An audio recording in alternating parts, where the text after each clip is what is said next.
So, we're on episode 38, and I'm going to talk to you about the legal aftermath. So, I eventually start working with a family law attorney. I think it was probably in May or June of 24, because I finalized the estate stuff probably late May, and then I immediately started working with a family law lawyer. Really good law firm, good guy. If you need a lawyer in the Atlanta, Gwinnett County area, let me know. I'd be glad to shoot you his information. Since he had my ex had moved to another state, he was considered in contempt. He was technically in contempt for back child support too, but that ended up not going in my favor because we were still technically living as married, even though we weren't. So the judge, or we ended up going to a mediator, but they couldn't justify that back child support. I was fine with that. I mean, and really, all I really wanted was the modification of the child, not even the child support, the modification of visitation, and also putting in there some stringent safeguards to keep my daughter safe. And I'll share some of that as much as I can and feel comfortable sharing with that. But around when this all went down, I did find out from my daughter that a family member in Jamaica had used some very strong corporal punishment on my daughter at one point, unnecessarily and unwarranted. And I really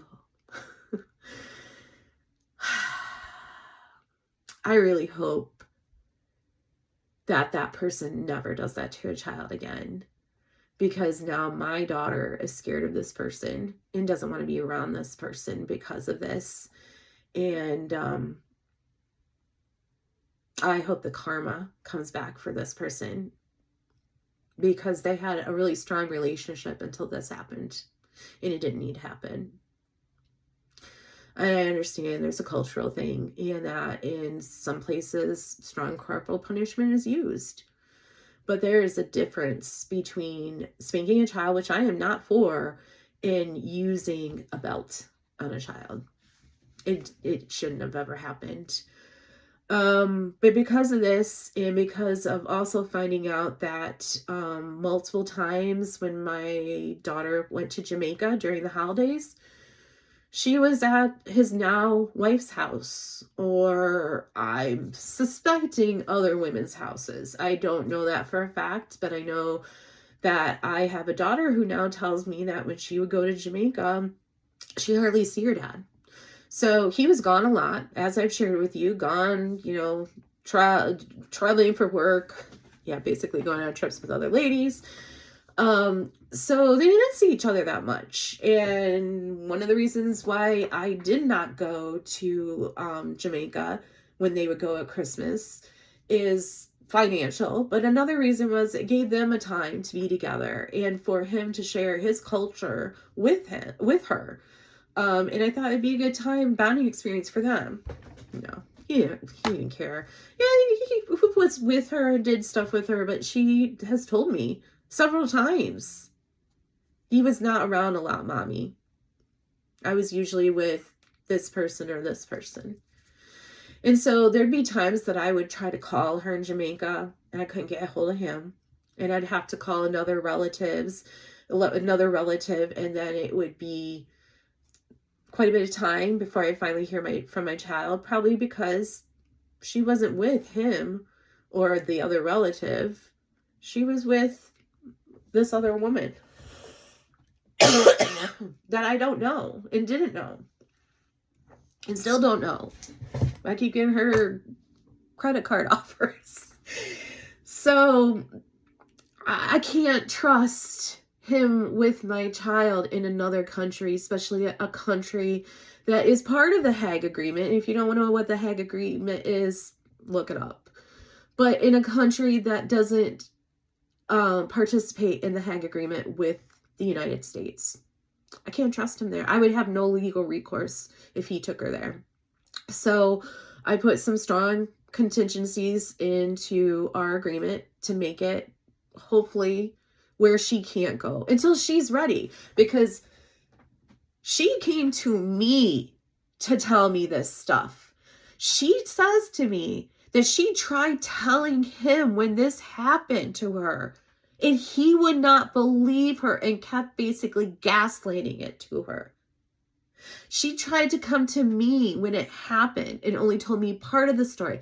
I brought it up to him at the time, and he gaslit me and foo-fooed it away. It was her who said to me, he doesn't spend time with me that much, Mommy. I don't want to go to Jamaica. I will only go if you're there. I am personally not ready to go there. So I will eventually. I still love the country, still love the people, but I can't at this point. And so hopefully when she gets older and she is able to really have the legal ability to do what she needs to leave, and she has the strength and the ability to make a choice to travel there, I'm fine with that. But it's her that's saying, I don't want to go, Mommy. It's her saying, if I go, you need to come with me. So she doesn't need to go. Now, visitation here in the U.S., visitation to countries where it's a safer environment, no problem, be my guest. I mean, there's some things you have to do with permission and communicating where there will be, itineraries, that sort of thing. We traveled at Christmas. I sent him the itinerary information for that. I'm fine with that. But I can't have her be somewhere where I can't have a legal way of making sure my daughter is safe. I won't do that. I will not do that. So I'm just going to leave that there for right now and go into some other things next.